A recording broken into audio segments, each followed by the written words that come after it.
Hello प्यारे बच्चों, देखिए वर्ष 2022-23 के लिए आपको 8 ग्रेड अभ्यास पुस्तिका जारी कर दी गई है। तो इस वीडियो में हम आपको विज्ञान, गणित एवं समाज विज्ञान की जो कक्षा 8 के लिए आपकी जो वर्कबुक 8 ग्रेड अभ्यास पुस्तिका जारी की गई है उसका सॉल्यूशन लेकर आ चुके हैं। इस जो आपको ये बुक दिख रही है इसमें ही आपको विज्ञान, गणित एवं समाज विज्ञान है। तो यहाँ पर आपको सभी का सॉल्यूशन मिलेगा। देखिए ये आपका पहले हम देखिए साइंस का बताएंगे तो आपको सभी का सॉल्यूशन मिलेगा। देखिए ये फिर यहाँ पर आपको गणित का है और मैं जूम करके बताऊंगा तो आप एक एक चीज़ को नोट करते चलना। तो संपूर्ण सॉल्यूशन आपको मिलेगा ये जो वर्ष 2023 के लिए आपको जारी की गई है। तो मुझे आशा है कि आप वीडियो को पूरा देखोगे। साथ ही साथ हम क्या आपको पीडीएफ भी प्रोवाइड कराएंगे। पीडीएफ आपको कहाँ पर मिलेगी वो मैं इसी वीडियो में बताऊंगा। तो वीडियो को पूरा देखोगे तभी आपको पता चलेगा कि आपको पीडीएफ कैसे डाउनलोड करना रहेगा। तो चलिए हम वीडियो को स्टार्ट करते हैं। तो जूम कर देते हैं ताकि आपको कोई दिक्कत ना हो। ओके, सबसे पहले हम स्टार्ट करते हैं 8 ग्रेड वर्कबुक प्रश्नोत्तर पुस्तिका कक्षा 8 विषय विज्ञान की। ओके, तो यहाँ पर आप विज्ञान विषय देख पाओगे, ये दिया गया है। यहाँ से आपके जो कुल चैप्टर आप देखोगे तो यहाँ पर आपको 16 चैप्टर देखने को मिलेंगे। 16 चैप्टर यहाँ पर आप देखोगे तो ये आपका क्या है, प्रकाश है। ठीक है, तो चलिए मैं आपको इसका सॉल्यूशन बता देता हूँ। और ध्यान दें, अगर वीडियो क्वालिटी सही नहीं आ रही हो तो आपको 3 डॉट पर कुछ इस साइड देखोगे ना, 3 डॉट दिखेगा, उस पर जाकर आप 760 पिक्सल पर कर लें तो आपको एक एक शब्द बिल्कुल सही दिखेगा। फिर भी मैं यहाँ पर जूम करता चलूँगा ताकि आपको कोई दिक्कत ना हो। ठीक है, जैसे कि आप देख पाएंगे इस तरीके से मैं करता चलूँगा। ओके, तो चलिए पार्ट 1 देखते हैं। तो पार्ट 1 आप यहाँ पर देख पा रहे होंगे। तो पार्ट 1 देखिए क्या है, फसल उत्पादन एवं प्रबंध। तो यहाँ पर अति लघुत्तरीय प्रश्न है, क्या है, फसल को कितने वर्गों में बांटा गया है, प्रत्येक वर्ग के दो दो उदाहरण लिखिए। तो फसल को 3 वर्गों में बांटा गया है, रबी, खरीफ और जायद। ओके, जायद को हम नकदी फसल भी बोलते हैं। तो रबी फसल में क्या आता है, चना, सरसों, खरीफ में धना, मक्का और जायद में खीरा, खरबूजा। इसके बाद दूसरा प्रश्न देखिए, खरपतवार फसलों को किस प्रकार नुकसान पहुंचाते हैं। तो खरपतवार एक ऐसा अवांछित पौधा है, यहाँ पर आप अवांछित कर लीजिएगा। ठीक है, अवांछित पौधा है जो बिना बोए खेतों तथा अन्य स्थानों पर उगकर तेजी से बढ़ता है और अपने समीप के पौधों की वृद्धि को दबाकर क्षमता को घटा देता है, जिससे फसलों की गुणवत्ता गिर जाती है। दूसरे का आप उत्तर इस तरीके से करेंगे। इसके बाद प्रश्न 3 देखें, मिट्टी में रहने वाले केंचुए एवं सूक्ष्म जीवों को किसानों के मित्र क्यों कहा गया है। तो इसका उत्तर देखें, मिट्टी में रहने वाले केंचुए एवं सूक्ष्म जीव को किसानों के मित्र इसलिए कहा जाता है क्योंकि ये मिट्टी का अपरदन करके उसे उपजाऊ बनाते हैं, जिससे किसानों की फसलों में बढ़ोतरी होती है। इस तरीके से आप प्रश्न 3 तक उत्तर लिखेंगे। चलिए अगले प्रश्न की ओर बढ़ते हैं।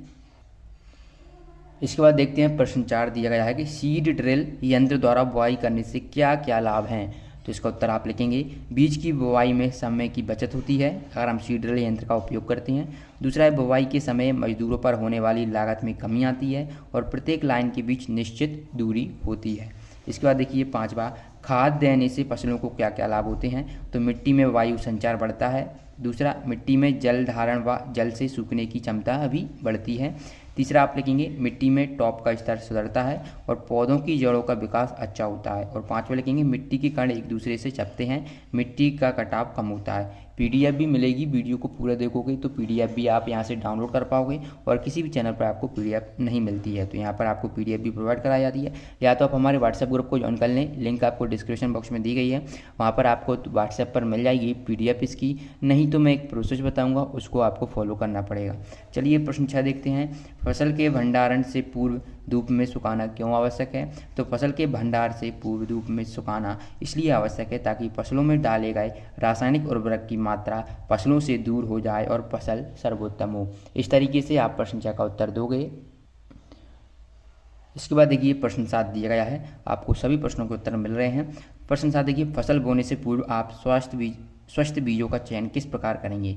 तो बीज कीटों से मुक्त होना चाहिए, जो भी बीज लें वह रोग मुक्त होना चाहिए ताकि आपको स्वस्थ फसल प्राप्त हो सके। ओके, बीज छोटा व सूखा नहीं होना चाहिए, बीज के अंदर नमी की मात्रा पर्याप्त होनी चाहिए ताकि अंकुर अच्छे से हो। इसके बाद 8वां प्रश्न देखें। 8वां प्रश्न है, जल की कमी वाले क्षेत्र में सिंचाई की किस विधि का उपयोग किया जाता है और विधि का नाम लिखिए। तो यहाँ पर नकवार या क्यारी विधि का उपयोग हम करते हैं। तो इस विधि में यंत्र जिन्हें एमीटर या एप्लीकेटर कहते हैं के द्वारा जल धीरे धीरे लगातार बूंद बूंद करके पेड़ों पर डाला जाता है। इसका उत्तर आप इस तरीके से लिखें। इसके बाद हम देखते हैं अगला। देखिए अगला प्रश्न बच्चों, अगला प्रश्न आप देख पा रहे होंगे कि उर्वरक और खाद में क्या अंतर है। तो अब मुझे आशा है कि आपको क्वालिटी सही दिख रही होगी। तो खाद एक प्राकृतिक सामग्री है जिसे सड़ने वाले पौधों और जानवरों के कचरों से प्राप्त किया जाता है, जो इसकी उर्वरता को बढ़ाने के लिए मिट्टी पर लागू हो सकता है। उर्वरक एक मानव निर्मित या प्राकृतिक पदार्थ है जिससे इसकी और गुणवत्ता में सुधार करने और उत्पादकता में बढ़ाने के लिए मिट्टी में जोड़ा जा सकता है। तो प्रश्नों का उत्तर आप उर्वरक और खाद में अंतर बताएंगे। पहले हमने उर्वरक क्या होता है, उर्वरकता से प्राप्त होता है, फिर खाद में इसमें अंतर क्या होता है वो डिफरेंस लिखना है। इसके बाद देखिए प्रश्न 10 यहाँ पर आप देखेंगे मिट्टी की उर्वरता बढ़ाने के लिए किसान कौन कौन से तरीके उपयोग में लाता है, विस्तार पूर्वक वर्णन कीजिए। तो यहाँ पर देखिए पहला करता है किसान फसलों के अनुक्रम में दालों की फसलों को अवश्य स्थान देता है। ओके, फिर इसके बाद है गहरी जड़ों वाली फसलें लेना, और तीसरा है अधिक पानी वाली फसलों को बोने के बाद कम पानी की आवश्यकता वाली फसलों को लगाना, जैसे धान के बाद मटर, मसूर, सरसों और चना आदि। तो यहाँ पर आप देखेंगे ये तीनों के उत्तर आपको प्रश्न 10 में 3 पॉइंट लिखना है। पर इसके बाद आपका अध्याय 2 स्टार्ट होता है। तो अध्याय 2 देखिए, अध्याय 2 है आपका सूक्ष्म जीव, मित्र एवं शत्रु। तो यहाँ पर आप देखेंगे तो आप यहाँ पर पहला ही प्रश्न आप स्क्रीन पर देख पाओगे, क्या है कि जंतुओं तथा पौधों में सूक्ष्म जीवों द्वारा होने वाले दो रोगों के नाम लिखिए। तो क्या है, तो जंतु में दाद खुजली होती है और पौधे आलू का वाड रोग, गेहूं का गेरुआ रोग। ओके चलिए तो जंतु और पौधों में हमने बता दिया ये रोग होते हैं। इसके बाद प्रश्न तो देखिए ये आपको चित्र दिया गया, तो ये चित्र में दिए गए सूक्ष्म जीव का क्या नाम है। तो ये एक कवक है, यहाँ पर आप कवक लिख दोगे। और ये सूक्ष्म जीव के किस वर्ग में आता है, तो ये वनस्पति वर्ग में आता है। इसके बाद प्रश्न 3 देखें। प्रश्न 3 है प्रतिजैविक का उपयोग करते समय हमें क्या क्या सावधानियाँ रखनी चाहिए। तो प्रतिजैविक लेते समय निम्न सावधानियाँ रखनी चाहिए। पहला, योग डॉक्टर की सलाह पर ही प्रतिजैविक लेनी चाहिए। दूसरा, डॉक्टर द्वारा निर्धारित कोर्स को पूरा करना चाहिए। प्रतिजैविक हालांकि सर्दी और फ्लू के खिलाफ प्रभावी नहीं है क्योंकि ये रोग विषाणु के कारण होते हैं। तो इस तरीके से आप 1 से 3 तक पार्ट 2 के उत्तर लिखोगे। चलिए अगले प्रश्न की ओर बढ़ते हैं। अगला प्रश्न देखिए जो कि लघुत्तरीय प्रश्न है।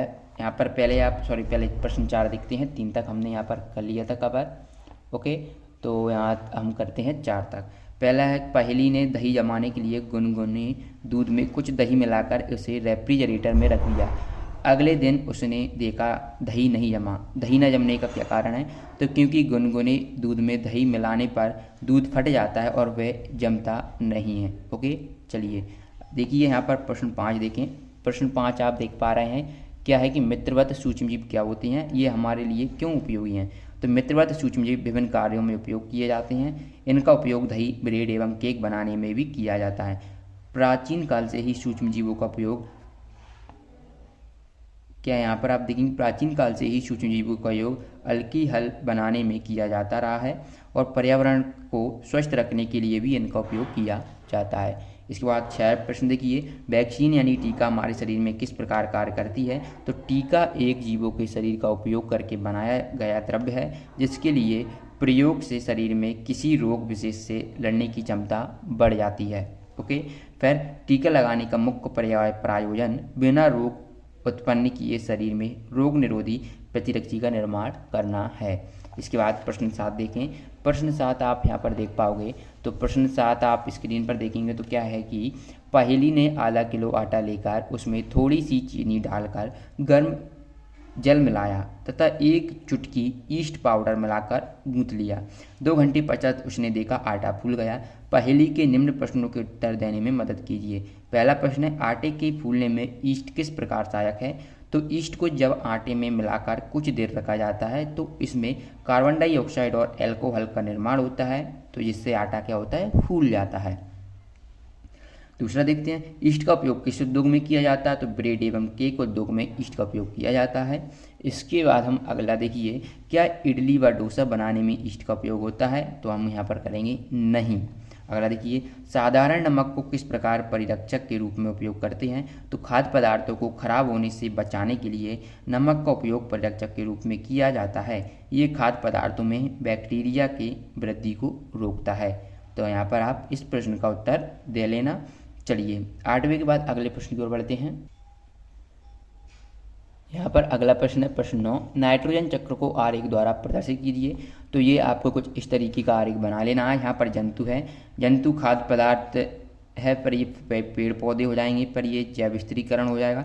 वायुमंडलीय नाइट्रोजन, पर जैव स्थिरीकरण ये उत्क्रमणीय अभिक्रिया है। ये भूमि, फिर अमोनीकरण होगा तो अमोनिया बनेगा, नाइट्रीकरण होगा तो नाइट्रेट बनेगा, और ये पेड़ पौधे पर पहुंचेगा। ओके, जन्म मृत्यु यहाँ पर आप देख पा रहे हैं। इस तरीके से आपको नाइट्रोजन चक्र बना देना है। इसके बाद इसका जो लास्ट क्वेश्चन है अध्याय 2 का, वो देखते हैं। फिर अध्याय 3 की ओर बढ़ेंगे हम।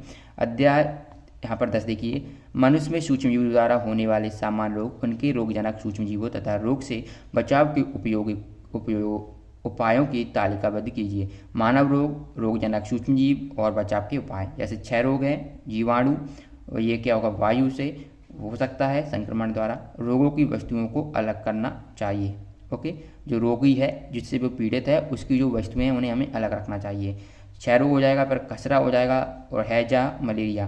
तो ये आपको यहाँ पर लिख देना है। तो खसरा क्या होगा, वायरस है जो कि वायु द्वारा भी हो सकता है, तो रोगों की सभी से दूर रखें, रोगी को अन्य व्यक्तियों से दूर रखें। हैजा जीवाणु है जो कि भोजन, ठीक है, अच्छी आदतें का उपयोग करना चाहिए तो वो सही हो सकता है।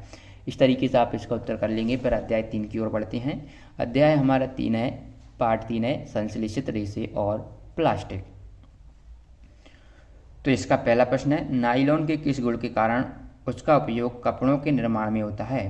तो नायलॉन एक अन्य मानव निर्मित रेशा है। इसे 1931 में बिना किसी प्राकृतिक कच्चे माल का उपयोग किए बनाया गया। इसका निर्माण कोयला, जल और वायु से किया गया। यह प्रथम पूर्ण रूप से संश्लेषित रेशा था।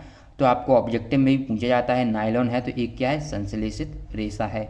ये कपड़ों के निर्माण हेतु बहुत प्रचलित हुआ। इसके बाद दूसरा प्रश्न देखेंगे हम। दूसरा प्रश्न आप देखिए, बरसात के दिनों में आप संश्लेषित रेशे और प्राकृतिक रेशे में किस रेशे से निर्मित छाते का प्रयोग करेंगे और क्यों। तो बरसात के दिनों में हम संश्लेषित रेशे से निर्मित छाते का प्रयोग करेंगे। क्यों, ये शीघ्र सूखते हैं, अधिक चलाऊ, कम महंगे, आसानी से उपलब्ध और रखरखाव में सुविधाजनक हैं। तो आप यहाँ पर प्रश्न 2 का उत्तर लिखिए इस तरीके से। फिर इसके बाद प्रश्न 3 देखें। प्रश्न 3 स्क्रीन पर आप देख पा रहे हैं, खाद्य पदार्थों का संचयन करने हेतु प्लास्टिक पात्रों के उपयोग के 3 प्रमुख लाभ लिखिए। तो यहाँ पर 3 प्रमुख लाभ लिखे हुए हैं। पहला, प्लास्टिक बहुत हल्का, प्रबल, चिरस्थायी एवं विभिन्न आकारों और साइजों में ढाला जा सकता है। ओके, इसके बाद दूसरा लिखेंगे, प्लास्टिक सामान्यतः धातुओं की अपेक्षा सस्ते होते हैं। ये उद्योगों और घरेलू कार्यों में व्यापक रूप से उपयोग में लिए जाते हैं। तो यहाँ पर आप प्रश्न 3 का उत्तर इस तरीके से लिखना। इसके बाद हम देखते हैं प्रश्न 4 की ओर। क्या कारण है कि आग बुझाने वाले कर्मचारियों के कपड़ों पर आग बुझाते समय आग नहीं लगती। तो आग बुझाने वाले कर्मचारियों के कपड़ों पर आग बुझाते समय आग नहीं लगती क्योंकि आग बुझाने वाले कर्मचारियों के परिधानों यानी कि कपड़ों पर मेलामाइन प्लास्टिक की परत चढ़ी होती है जो उसे अग्निरोधक बनाती है। 5वां देखिए, तालिका में रेशों से निर्मित कुछ वस्तुएं दी गई हैं जिन्हें प्राकृतिक और कृत्रिम रेशों से निर्मित वस्तुओं में विभाजित कीजिए। तो यहाँ पर आप देखेंगे तो ये आपका दिया गया है वस्तु का नाम, ये रेशे का प्रकार। तो हमें बताना है कि ये प्राकृतिक है या कृत्रिम। तो ऊनी स्वेटर प्राकृतिक रेशा है, दांत साफ करने का ब्रश कृत्रिम रेशा है, रेशमी साड़ी प्राकृतिक रेशे से बनी होती है, टेरिलिन की शर्ट कृत्रिम रेशा, सूती कुर्ता प्राकृतिक रेशा और पैट से बनी बोतलें कृत्रिम रेशा। इसके बाद प्रश्न 6 की ओर बढ़ते हैं। प्रश्न 6 आप देख पा रहे हैं, कचरे के ढेर से गाय व अन्य जानवर खाद्य अपशिष्ट के साथ साथ पॉलीथीन की थैली व खाद्य पदार्थों के रेपर भी निकल लेते हैं। इसमें उनको क्या नुकसान हो सकता है। तो उनको ये नुकसान हो सकता है क्योंकि पॉलीथीन एक अजैव निम्नीकरण वस्तु है जिसका अपघटन नहीं होता है। ऐसे में गाय या फिर अन्य जानवरों द्वारा पॉलीथीन निकलने पर उनकी मौत हो सकती है। चलिए प्रश्न 6 के बाद प्रश्न 7 की ओर बढ़ते हैं। तो यहाँ पर आप प्रश्न 7 देखेंगे, इसके उत्तर भी आपको मिल रहे हैं। तो प्रश्न 7 देखिए, एक उत्तरदायी नागरिक के रूप में पर्यावरण के हित में आप कौन कौन से 5R सिद्धांत का उपयोग करेंगे तथा 3 उपाय लिखिए जिसमें पर्यावरण स्वच्छ और प्लास्टिक मुक्त रहे। तो 5R सिद्धांत क्या है। पहला, उपयोग कम करिए, पुनः उपयोग चक्रित करिए, पुनः प्राप्त करिए, उपयोग ना करना। ओके, ये 5R हो जाएंगे। उपाय है, प्लास्टिक की थैलियाँ जलाशय में अथवा सड़क पर नहीं फेंकिए। खरीदारी के लिए जाते समय एक सूती कपड़े का थैला या जूट का थैला लेकर चलाइए। इसके बाद प्लास्टिक पदार्थों का उपयोग कम से कम करिए। इसके बाद 8वां प्रश्न देखिए। 8वां प्रश्न स्क्रीन पर आप देख पा रहे होंगे। थर्मोप्लास्टिक और थर्मोसेटिंग प्लास्टिक के उदाहरण सहित अंतर लिखिए। तो यहाँ पर है थर्मोप्लास्टिक, तो प्लास्टिक जो गर्म करने पर आसानी से विकृत हो जाता है और सरलतापूर्वक मुड़ जाता है, थर्मोप्लास्टिक कहलाता है। उदाहरण है पॉलीथीन, पीवीसी।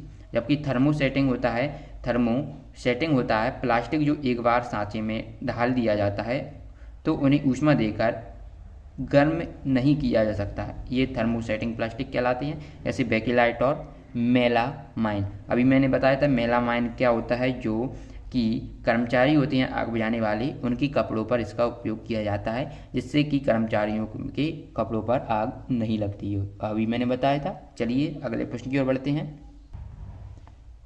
बच्चों। इसके बाद देखिए द्विगुरुत्वीय प्रश्न है, प्रश्न 9। जहाँ तक संभव हो प्लास्टिक के उपयोग से बचिए, इस कथन की व्याख्या कीजिए। तो देखिए प्लास्टिक पर्यावरण हितैषी नहीं है, यानी कि पर्यावरण के हित के लिए नहीं है, ये पर्यावरण को बहुत नुकसान पहुंचाता है, ये कहने चाहते हैं। पर ये पर्यावरण प्रदूषण का कारण बनता है। प्लास्टिक को जलाने पर भी भारी मात्रा में विषैली धूल उत्सर्जित होती है जो पर्यावरण को प्रदूषित करती हैं। अतः इस समस्या का समाधान कैसे किया जा सकता है? यथासंभव प्लास्टिक के उपयोग से बचिए। कपास या जूट के बने थैले का प्रयोग कीजिए। प्लास्टिक के स्थान पर स्टील से बने भोजन रखने के डिब्बे का प्रयोग कीजिए। ओके, इस तरीके से प्रश्नों का उत्तर आप करेंगे। पर प्रश्न 10 आप यहाँ पर देख पा रहे हैं, जैव निम्नीकरण तथा अजैव निम्नीकरण में अंतर स्पष्ट कीजिए। तो जैव निम्नीकरण क्या होते हैं? पदार्थ जो प्राकृतिक प्रक्रिया जैसे जीवाणु की क्रिया द्वारा अपघटित हो जाते हैं, जैव निम्नीकरण कहलाता है। जबकि जैव अनिम्नीकरण क्या होते हैं? पदार्थ जो प्राकृतिक प्रक्रियाओं द्वारा सरलता से विघटित नहीं होते, जैव अनिम्नीकरण कहलाते हैं। चलिए इसका दूसरा आंसर देख लेते हैं। दूसरा क्वेश्चन का क्या है? दूसरा क्वेश्चन, नीचे कुछ अपशिष्ट के प्रकार दिए गए हैं, उन्हें जैव निम्नीकरण व अजैव निम्नीकरण में विभाजित कीजिए। तो यहाँ पर ऊनी स्वेटर है तो ये जैव निम्नीकरण हो जाएगा। दांत साफ करने का ब्रश, ये जैव अनिम्नीकरण हो जाएगा। रेशमी साड़ी जैव निम्नीकरणीय, और टेलिन की शर्ट जैव निम्नीकरणीय, सूती कुर्ता जैव निम्नीकरणीय, और पेट से बनी बोतलें जैव अनिम्नीकरणीय। तो ये इस तरीके से आपने देखा है। अब अध्याय 4 है जो धातु एवं अधातु, इसका आपको जो रहेगा सॉल्यूशन पीडीएफ में मिल जाएगा। पीडीएफ के लिए लिंक डिस्क्रिप्शन बॉक्स में दी गई है, व्हाट्सएप ग्रुप को ज्वाइन कर लें, वहाँ पर आपको इन सभी की पीडीएफ मिल जाएगी। आगे की जो वीडियो रहेंगी आप चाहें तो लिंक डिस्क्रिप्शन बॉक्स में दी गई है, अध्याय 4, 5, 6 की, वो जाकर डिस्क्रिप्शन बॉक्स में चेक करें, उस पर क्लिक करें और वीडियो को पूरा देख लें। चलिए मिलते हैं नेक्स्ट वीडियो में, धन्यवाद।